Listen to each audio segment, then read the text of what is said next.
pemerintah. Setelah diterima menjadi di dalam prolegnas dan menjadi prioritas, kemudian dibuat pansus dan saya jadi ketuanya.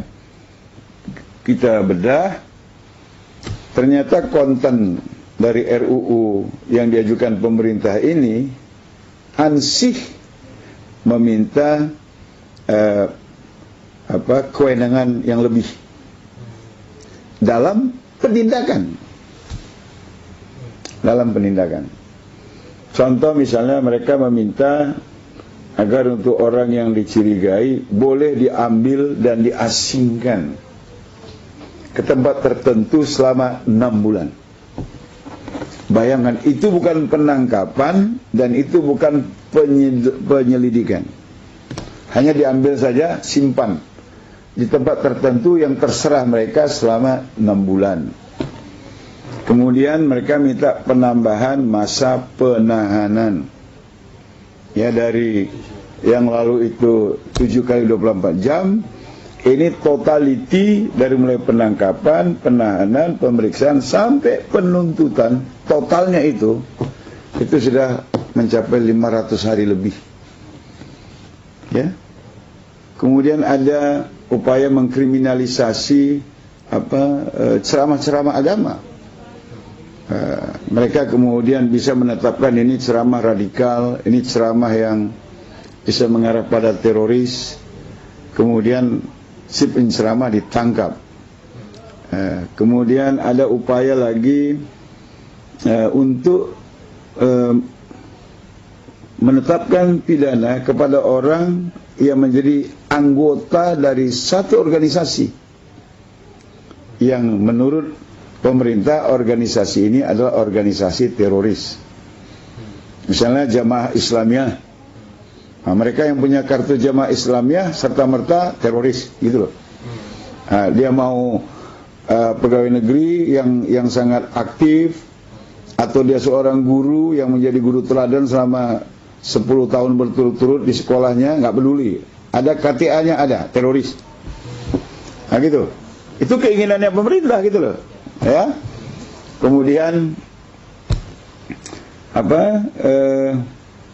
mereka bisa melakukan tindakan yang kemudian mereka narasi sendiri. Jadi kalau dia nggak senang sama imam ditembak, kemudian ada narasi. Kenapa? Imam itu teroris. Kenapa? Karena mewawancarai ketua pansus teroris, ya kan? Mungkin disuruh oleh kelompok tertentu untuk mengorek keterangan, dan Romo tidak tahu bahwa dia itu adalah antek-antek teroris. Nah, ditembak, narasi, udah teroris. Tidak akan ada lagi proses hukum. Jadi due process of law itu nggak ada. Itu semua terjadi pada teroris-teroris yang ditembak. Nah, dan listnya itu tidak selalu berasal dari dalam negeri. Listnya bisa berasal dari luar negeri. Makanya ada yang ditembak, jangankan tahu kejahatannya, namanya aja kita belum tahu gitu. Ya, seperti yang kejadian di Cawang itu, ditembak, jangankan kejahatannya, namanya aja nggak tahu. Maka di kuburan itu namanya Mr. X. Nah, tapi karena narasi dari pemerintah ini teroris, ya teroris gitu aja. Nah, kemudian tidak ada menyentuh sedikit pun bagaimana menangani korban-korban teroris, ya, nggak menyentuh sedikit pun. Jadi ini kemudian memprihatinkan. Dalam RDP dan RDPU kita terasa bahwa pemerintah ini memberantas teroris itu artinya nembakin gitu loh. Nembakin, bukan menghabisi faham terorisme, tapi nembakin teroris, menahan teroris. Nah, ini semacam filosofi dari keberhasilan yang mau dibangun itu adalah berapa banyak yang ditangkap, berapa banyak yang ditembak. Nah, makanya kita kemudian membangun spirit di pansus itu. Spirit pertama, undang-undang ini harus dalam rangka penegakan hukum. Undang-undang ini harus dalam rangka menghormati hak asasi manusia. Dan undang-undang ini harus untuk memberantas terorisme. Nah, dengan 3 spirit ini, kemudian kita mengkelompokkannya menjadi 3 pembahasan, yakni pencegahan. Ya, pencegahan ini diawali dengan memberi definisi, apa itu teroris? Jadi jangan sembarangan nyebut teroris. Atau ada yang perbuatannya lebih dahsyat dari teroris, malah nggak disebut teroris.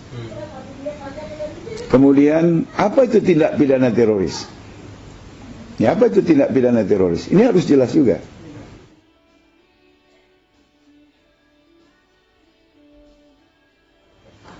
Bayangkan misalnya ada anak di Medan, entah pakai bom apa-apa namanya, kita nggak tahu, masuk ke gereja, nah, cuman keluar asap aja, teroris itu. Dan 4,5 tahun. Ya toh? Alam Sutra, bom hancur. Tapi Kristen, ya nggak teroris gitu loh. Yang ngebom itu Kristen, jadi nggak teroris. Kan lebih dahsyat itu. Di sini ada bom panci, di mana itu, di Sulu atau ya. Jangankan gedung polseknya, vas bunga di sebelahnya aja nggak rusak. Tapi ada penembakan puluhan polisi, tentara, menghancurkan markas, dibakar segala macam di Papua, itu nggak teroris gitu loh. Nah, makanya kita perlu tahu teroris itu apa, dan tidak pidana teroris itu bagaimana.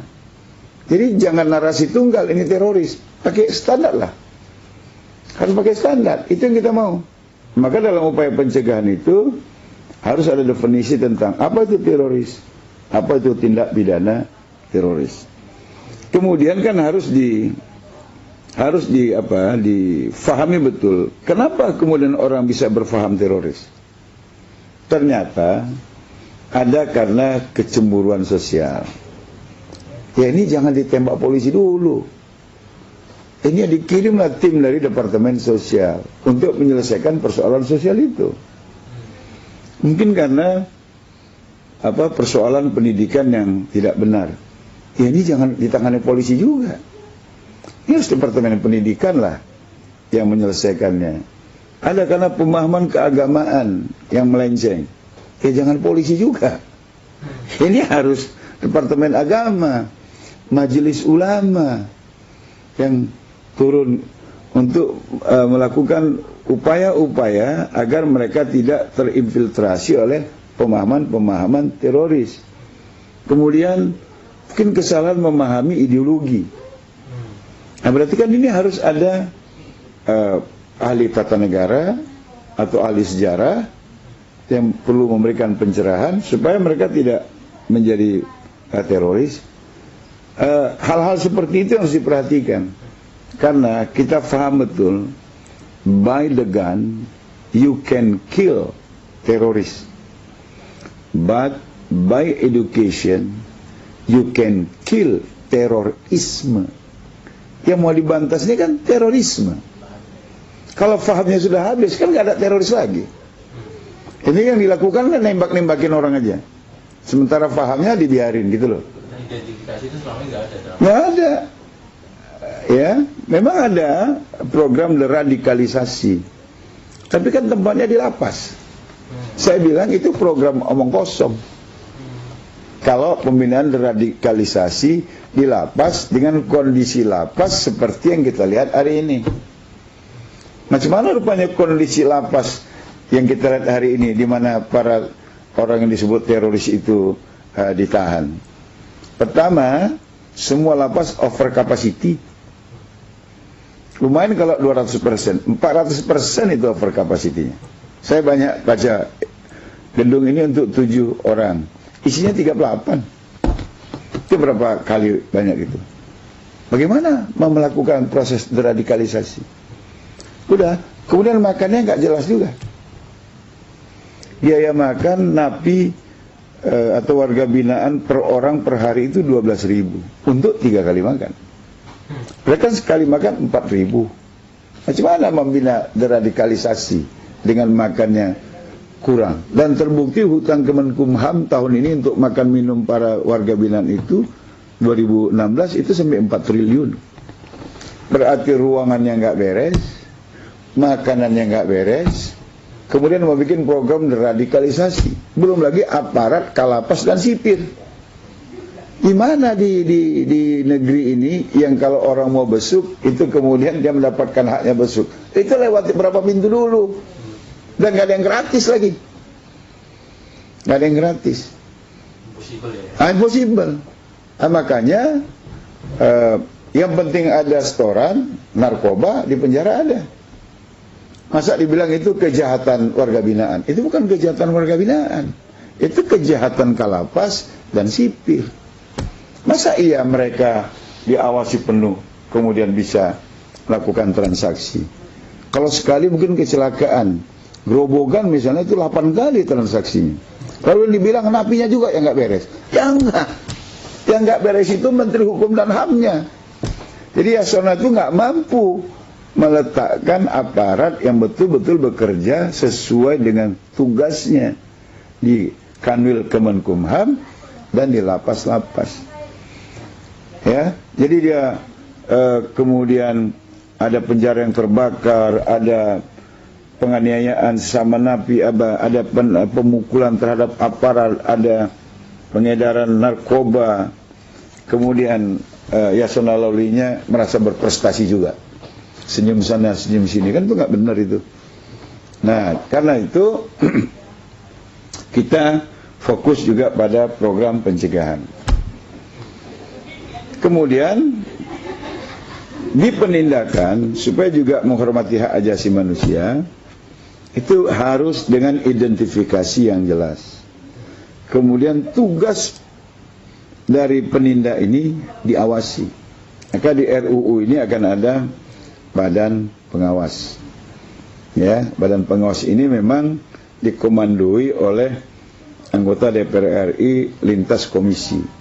Tapi kemudian badan pengawas ini memiliki kewenangan untuk bekerja sama dengan pihak ketiga. Jadi baik SOP maupun pendanaan, jadi jangan hanya diawasi pendanaan yang mengalir kepada teroris.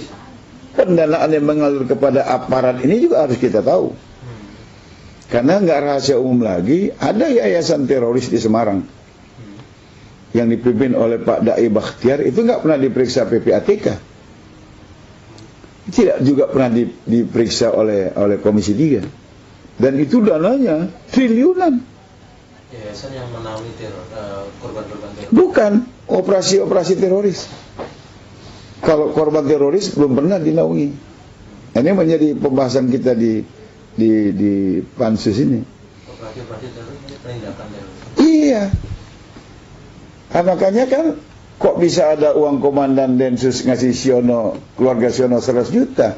Ya memang, dan uangnya banyak. Yang kita khawatir, mereka takut kalau nggak ada operasi, dana nggak cair kan itu. Jadi operasi itu untuk cairin dana, bukan untuk mengamankan dari teroris. Ini yang kita khawatir.